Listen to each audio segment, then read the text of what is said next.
Good afternoon বন্ধুরা, কেমন আছেন? আশা করি ভালোই আছেন। আমিও ভালো আছি। আমি আবার একটা রেসিপি নিয়ে চলে এসেছি উই মিক্সড উইথ সুনিতা চ্যানেলে। তো রেসিপিটি হচ্ছে, আজকে আমি করছি কাঁচকলার ডালনা। তো কিভাবে কাঁচকলার ডালনাটা করছি দেখুন। তো দুটো কাঁচকলা নিয়েছি, একটা আলু নিয়েছি। তো এবার দুটো কাঁচকলা নিয়ে ছুরি নিয়েছি, কেন কি আমি ছুরি দিয়ে কাটবো। তো ছুরি নিয়েছি, নিয়ে কাঁচকলার পেছন দিকটা আগে কেটে বাদ দিয়ে দিচ্ছি। দেখুন, তো কাঁচকলাগুলো একটুখানি মানে এদিক ওদিক কিছু একটু হয়ে গেছে, যাই হোক। তো কাঁচকলার মোটাগুলো মানে পেছনগুলো একটু বাদ দিয়ে দিলাম, দিয়ে আমি একটা ছাড়ানোর দিয়ে তো আমি কাঁচকলার গাগুলো ছাড়িয়ে নিচ্ছি, মানে খোলাগুলোকে ভালোভাবে পরিষ্কার করে ছাড়িয়ে নিয়েছি। তো এবার একটা আলু রেখেছি।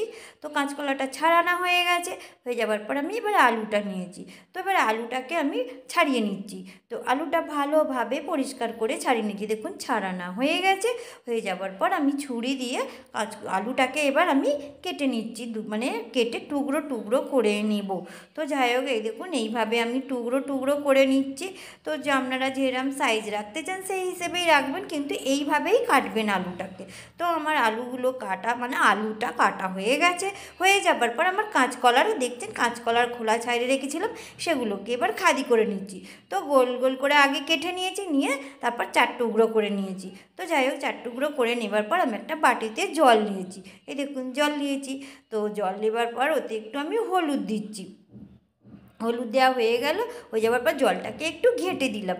জলটা ঘেঁটে দেওয়ার পর আমি যেই কাঁচকলাগুলো কেটে রেখেছিলাম, সেই কাঁচকলাগুলো দেখুন আমি হলুদ জলে দিয়ে দিলাম, কেন কি যাতে না কালো হয়ে যায়। কড়া গরম হয়ে গেছে, তাতে আমি সর্ষের তেল দিয়ে দিয়েছি। দেখুন, পরিমাণ মতো সর্ষের তেল দিলাম। এবার তেলটা গরম হতে দেবো। তেলটা গরম হয়ে গেছে, আমি যেই কাঁচকলাগুলো মানে হলুদ জলে ভিজিয়ে রেখেছি যাতে না কালো রঙ মানে কালো হয়ে যায় কাঁচকলাগুলো, সেই জন্যে। তো এবার আমি এই কাঁচকলাগুলো জল থেকে তুলে নিয়ে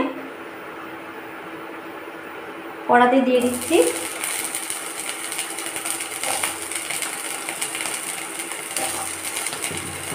তো এবার আমি কাঁচকলাগুলোকে ভালো করে তেলে ভেজে নেব। তো ততক্ষণ ভাজা হোক, আমি আবার পরে ফেরত আসছি। তো এই কাঁচকলাগুলো দেখুন ছোটো বড়ো মতন করে কাটা হয়ে গেছে, কেন কি আমি ছুরি দিয়ে কাটতে পারি না, তো আমি বঁটি দিয়ে কাটি। তো এখানে তো আমার কাছে বঁটি এখন নেই, সেই জন্য ছুরি দিয়ে কেটে দেখুন ছোটো বড় হয়ে গেছে।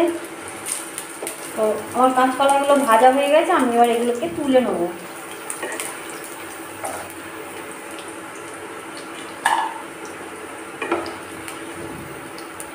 এক এক করে এইভাবে আমি তুলে নেব। তো এই দেখুন বন্ধুরা, আমার কাঁচকলাগুলো ভাজা হয়ে গেছে, আমি এবার রেখে দিচ্ছি। আর যেই তেলটা আছে আলুগুলো ধুয়ে রেখেছি, যেই তেলটা আছে ওই তেলে আমি আলুগুলো একটু হালকা ভেজে নেব। তো আমি একটা আলু দিয়েছি, দুটো কাঁচকলা দিয়েছি, একটু হালকা ভেজে নেব। দেখুন, আমি আলুগুলোকে হালকা ভেজে নিয়েছি। এবার এই হালকা মানে ভাজা আলুগুলোকে তুলে নিচ্ছি। খুব বেশি ডিপ করে ভাজিনি, ডিপ করে ভাজার কোনো দরকার নেই, হালকা একটু ভেজে নিলেই হবে। যে তেলটা আছে ওর ওপরে আমি আর একটু তেল দিয়ে দিলাম, অল্প পরিমাণ মতন একটু তেল দিয়ে দিলাম। তারপর এই তেলটা গরম হয়ে গেছে, এই তেলের ওপরেই আমি দুটো তেজপাতা, একটা তেজপাতাকে দুখাদি করে দিয়ে দিলাম, দুটো তেজপাতা দিলাম। তার সাথে সাথেই আমি দেখুন গোটা জিরে দিচ্ছি। এই তেজপাতা জিরেটা একটু ভাজা ভাজা করে নেব, যাতে কাঁচা গন্ধটা কেটে যায় জিরে। তো আমার তেজপাতা জিরেটা ভাজা হয়ে গেছে। এই দেখুন, টমেটো কুচিয়ে রেখেছি, টমেটোগুলো দিয়ে দিলাম। তো আমি একটা টমেটো নিয়েছি। টমেটোটা দেওয়ার সাথে সাথে আমি চিনি দিয়ে দিচ্ছি তেলের ওপরেই। তো এই কাঁচকলার এই রেসিপিটা হচ্ছে একটু মিষ্টি মিষ্টি হবে, তো যে যেমন মিষ্টি খান সেই হিসেবে দেবে। এবার এটাকে ভালো করে নেড়ে নেব। এই যে আলুগুলো ভেজে রেখেছিলাম, আলুগুলো ভেজেছিল, এই আলুগুলো এর সঙ্গে দিয়ে দেবো। ভাজা আলুগুলোকে আমি দিয়ে দিলাম, দিয়ে এবার এর সাথেই নাড়াচাড়া করবো, কেন কি একটু হালকা ভেজে নিয়েছিলাম, তো এবার এই মশলাগুলোর সাথেই এইবারে আলুটাকে আর একটু ভালোভাবে ভেজে নেব। তো আমি একটু কম করে দিচ্ছি।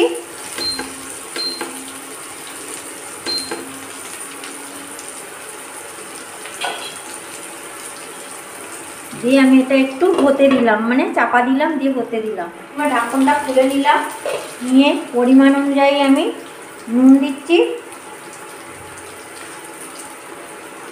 নুনটা দিলে কি হয়, টমেটোগুলো সেদ্ধ হয়ে যাবে আর টমেটোগুলো ঘেঁটেও যাবে, তাই জন্য নুনটা দিয়ে দিলাম। দিয়ে আর একটু ভালোভাবে নাড়াচাড়া করে নেবো। এই দেখুন টমেটোটা সেদ্ধ মানে নরম হয়ে গেছে, এটা করে নিচ্ছি। নিয়ে এবার একটু আবার চাপা দেবো। তো আমি চাপা দিলাম, তো খানিকক্ষণ পর আবার ফেরত আসছি। ঢাকনটা খুলে নিচ্ছি, নিয়ে এবার নাড়াচাড়া করে নিচ্ছি। তো আলু আর টমেটোটা একটু খাজা খাজা আছে, খুব একটা সেদ্ধ হয়নি। তো নাড়তে নাড়তে হয়ে যাবে সেদ্ধ। তো এবার আমি এতে লঙ্কা গুঁড়ো দিচ্ছি অল্প, ধনে গুঁড়ো দিলাম, জিরে গুঁড়ো দিলাম। দিয়ে এবার ভালো করে একটু নাড়াচাড়া করে নেব।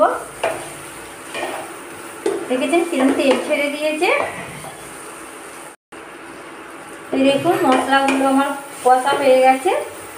আমি এবার এইখানে যে কাঁচকলাগুলো রেখেছিলাম, কাঁচকলাগুলো দিয়ে দিচ্ছি এর উপরে, দিয়ে একটু নাড়াচাড়া করে দিচ্ছি, মানে মশলাগুলো মিশিয়ে দিচ্ছি। দেখুন সব মশলা মানে সবজির সাথে মিশে গেছে। এবার আমি পরিমাণ মতন জল দিচ্ছি, মানে আলু আর কাঁচকলাটা সিদ্ধ হয়ে যাওয়ার মতন জল দিলাম। তো আপনাদের যে যতটা করবেন, যে হিসেবে সবজি থাকবে সেই হিসেবেই আপনারা জলটা দেবেন, মশলাও সেই হিসেবেই দেবেন। তো আমি দেখুন সব করে নিয়েছি। এবার আমি এটা চাপা দিচ্ছি সেদ্ধ হওয়ার জন্য। তো আমি এবার পরে আসছি। এবার আমি ঢাকনটা খুলে নিচ্ছি। মাঝখানে একবার ঢাকনটা খুলেছিলাম, তো আলুটা সেদ্ধ হয়েছে কি দেখার জন্য, তো তখন আলুটা সেদ্ধ হয়নি। তো এখন দেখুন আলুটা সেদ্ধ হয়ে গেছে আর গা মাখা মাখাও হয়ে গেছে, দেখতে পাচ্ছেন। এবার আমি এতে 1 চামচ ঘি দিচ্ছি আর গরম মশলা দিয়ে দিলাম। দিয়ে আমি ভালো করে এবার এটা মিশিয়ে নেব। বন্ধুরা দেখুন আমার কাঁচকলার এটা ডালনা, তো কাঁচকলার ডালনা আমার রেডি। এবার আমি এটাকে নামিয়ে নেব। এই দেখুন বন্ধুরা আমার কাঁচকলা ডালনা রেডি হয়ে গেছে। তো পুরো একদম ফাইনালি রেডি।